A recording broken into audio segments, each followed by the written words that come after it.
Mga konsehal sa Bacolod City nagkakahangawa sa ila-ikayong lawas matapos nagpositibo sa COVID-19 ang konsehal sa probinsya ng Negros Oriental nga nakaupod nila sa isa ka pagtililipon. Apang border control sa isla ng Negros hindi pa kinahanglan sunod sa gobernador.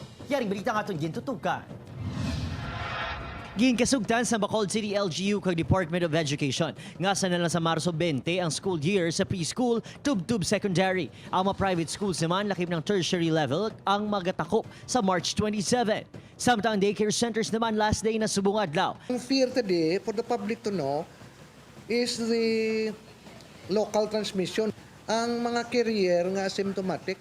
Pabor man diri ang pila ka mga ginikanan.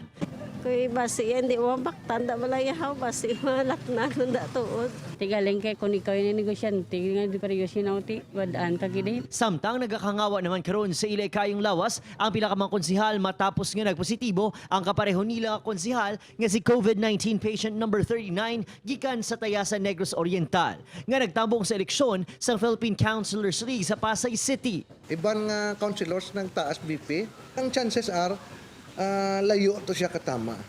Sa Kapitolyo Provincial naman, sarado ang wing sang sangguniang palalawigan matapos isa ka staff sang PCL ang naglain ang pamatsyag. Kabigon man nga person under monitoring ang mga pasahero gikan sa Metro Manila nga magsulod sa probinsya kang ipadalom sa 14-day home quarantine.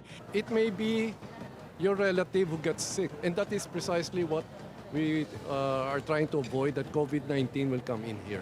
Ang mga nagabiyahe nga bus ang limitahan man sa pagpundo agud magpasakas ang pasahero. Sa masunod pa nga semana magadesisyon ng gobernador kung dayon ang panaan sa Negros Festival. Panawagan sini sa publiko. So let's be responsible. Let's just purchase the normal quantity. Oboy kay Reynald Castillo, Adrian Prietos, 1 Western Visayas.